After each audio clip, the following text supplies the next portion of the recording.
Dina Bonnevie nagtatanong pala sa kanyang anak na si Danica Soto kung napapanood at nagre-react ba itong si Vic Soto sa mga nagiging topic nila sa kanyang YouTube channel na The House of D. Sinugat naman ito ng anak niyang si Danica at ayon kay Danica wala siyang idea dahil hindi niya rin alam kung napapanood daw ba ni Vic Soto ang kanilang mga topic sa House of D sa YouTube channel dahil alam naman ni Danica na busy rin ang kanyang ama. Anyway, mula nga sa naging artikulo ng Abante, ay medyo mayroon silang mga naitanong kay Dina Bonnevie about sa second wife nitong si Pauline Luna.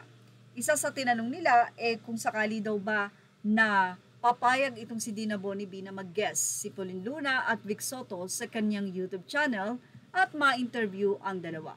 Sumagot naman si Dina at ayon sa kanya, if they wanna guess, why not? Pero ayokong panghimasukan. Yan ang kanyang naging pahayag. At tinanong naman kung sakaling mag-guess nga ang dalawa sa kanyang House of D, ano ang pwedeng maging topic nila. Hindi nga daw siya kasi agree na blended family sila dahil hindi naman daw ganoon ang kanilang setup. Pero mukhang nagustuhan niya ang idea na kung paano nauwi sa maayos ang relasyon nilang lahat. Kaya say ni Dina, pwede o you ask your dad. Maganda naman ang komento ni Dina kay Pauline, mabait at marespeto raw ito.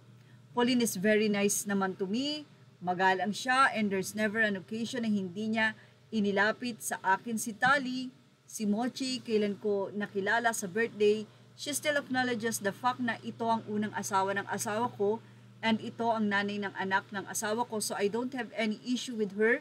She's very respectful, very kind naman. Yan ang naging komento at naging sagot ni Dina Bonnevie para sa kanyang anak na si Danica. Na-appreciate rin ni Dina yung effort daw ni Pauline to think na bata pa ito na i-invite ang mga anak ni Vic for dinner. Sa isang banda, siguradong aani daw ng million views kung magkakasama nga ang family, especially kung mai-interview nga ni Dina Bonnevie, si Vic Soto at si Pauline Luna sa The House of D na ngayon nga daw ay second season na sa YouTube. Well, maganda ang naging idea na mag-iina sa kanilang nagiging topic dahil marami silang na-open na kahit papano wala mang project bilang mga artista pero at least nagkakaroon pa rin sila ng update dahil na rin sa YouTube channel na ito ni Dina Bonnevie. Well, request ng mga fans sana nga daw ay ma-interview ni Dina Bonnevie si Bossing Vic Soto, si Pauline Luna na magkakasama sila at syempre nandun ang kanilang mga anak. Well, ano sa palagay nyo? Ilagay na ang iyong opinion sa ating comment section. Images are all credit to the rightful owners. Thank you for watching Showbiz Now.